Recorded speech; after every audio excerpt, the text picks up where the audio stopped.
Hello student, आज के video lecture में हम पढ़ते हैं XOR गेट के कुछ एप्लीकेशंस। पहला एप्लीकेशन हम जो पढ़ने जा रहे हैं वो है XOR gate as a controlled inverter. So देखते हैं कंट्रोल इन्वर्टर यानी क्या होता है और XOR गेट का यूज उसमें क्यों होता है। सो लेट्स सी। फिर से एक बार हम XOR गेट या उसकी प्रॉपर्टीज़ देखते हैं। सो इस स्लाइड में मैंने आपको XOR गेट का सिंबल और उसका ट्रूथ टेबल दिखाया है। सो XOR गेट में जो प्रॉपर्टी है वो शायद किसी और गेट में नहीं है। फिर से एक बार हम देखते हैं वो क्या है। When both inputs are same, output is low. फिर वो चाहे 0 0 हो चाहे 1 1 हो, आपका आउटपुट जो है वो लो रहेगा। But when inputs are different, like 0 1 or 1 0, your output is always high.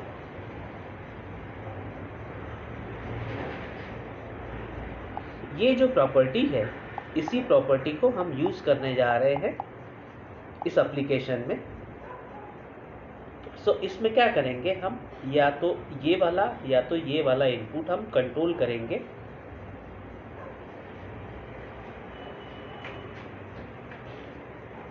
So let's control input B.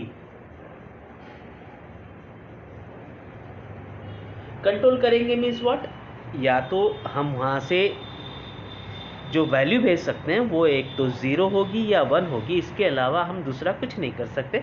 सो हम यही करके देखेंगे। एक बार इनपुट बी, जिसका नाम हम इन्वर्ट रख देते हैं, उसकी वैल्यू हम 0 रख के देखते हैं और 1 रख के देखते हैं। So let's see what will happen on the और what effect will occur on the output of XOR gate. So let's see. So दूसरा जो इनपुट है उसका नाम हमने रख दिया है इन्वर्ट। अब N XOR gate is a main part of a control inverter. XOR gate provide high output only when inputs are not equal, जो कि हमने यहाँ पे दिखाया है। जब भी इनपुट इक्वल नहीं होंगे तब आउटपुट जो होगा वो हाई होगा। As shown in symbol, one input to the XOR gate is A, जो कि हमने यहाँ दिखाया है, and another input is called invert. Then होता क्या है, when invert is low, जब हम invert को लो रखते हैं तब A की दो वैल्यूज होंगी, either A is equals to 0 और A equals to 1। दोनों बार हम Y की वैल्यू कैलकुलेट करते हैं। So you can see when A equals to 0, then Y equals to जो फॉर्मूला है A XOR B, उसके हिसाब से Y equals to हमको 0 मिलेगा, यानी A और Y की वैल्यू बिल्कुल सेम रहेगी। दूसरी वैल्यू जो होगी A की वो होगी 1। जब हम A की वैल्यू 1 रखते हैं तब हमको Y की वैल्यू भी 1 मिलती है। ये सब कुछ कब होगा, जब इन्वर्ट हम लो रखेंगे। सो हमको यहाँ पे एक कंक्लूजन मिला, whenever we will keep invert as low then we will get Y equals to A।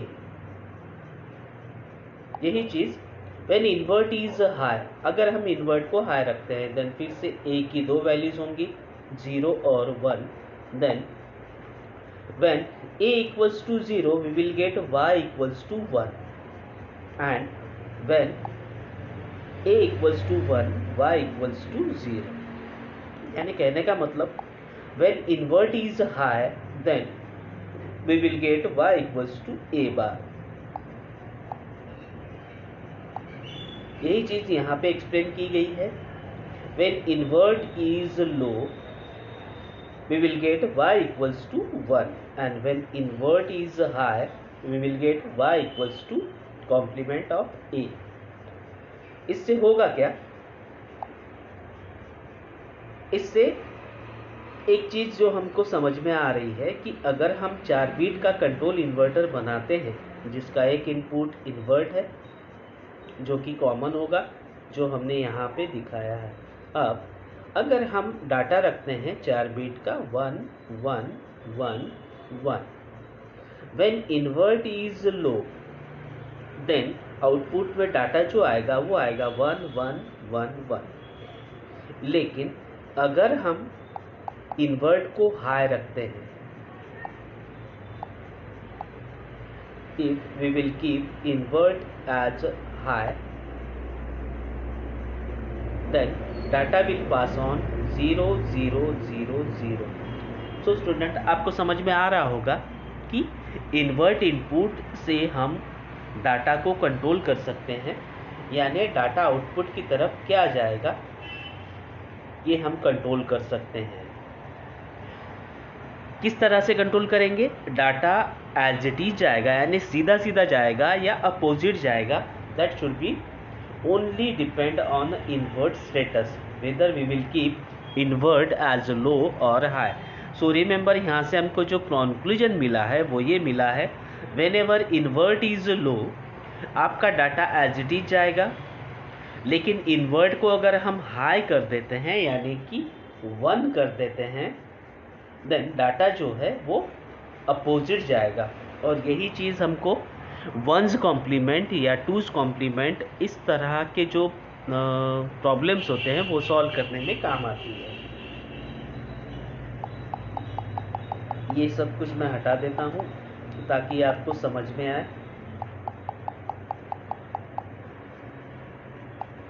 और ऐसा ही हम एक 8 बिट कंट्रोल इन्वर्टर देखते हैं। अब 4 बिट के लिए यहाँ देखिए, 4 बिट के लिए 1 2 3 एंड 4 4 इन्वर्टर लगे, 4 कंट्रोल इन्वर्टर लगे थे हमको। सो अगर आपका कंट्रोल इन्वर्टर 8 बिट का है, सो हमको लगेंगे 8 XOR गेट, जिनका एक इनपुट हमने कॉमन कर रखा है और वो है इन्वर्ट।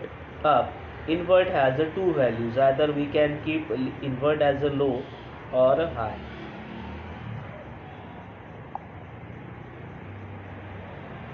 जब भी invert low होगा then same data will be pass on।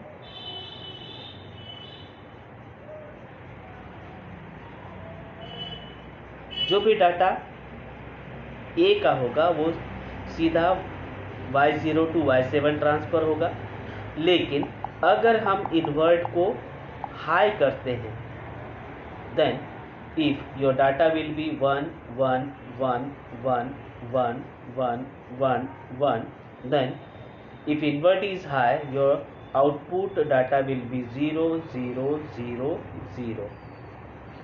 So this is how XOR gate can be used as a control inverter,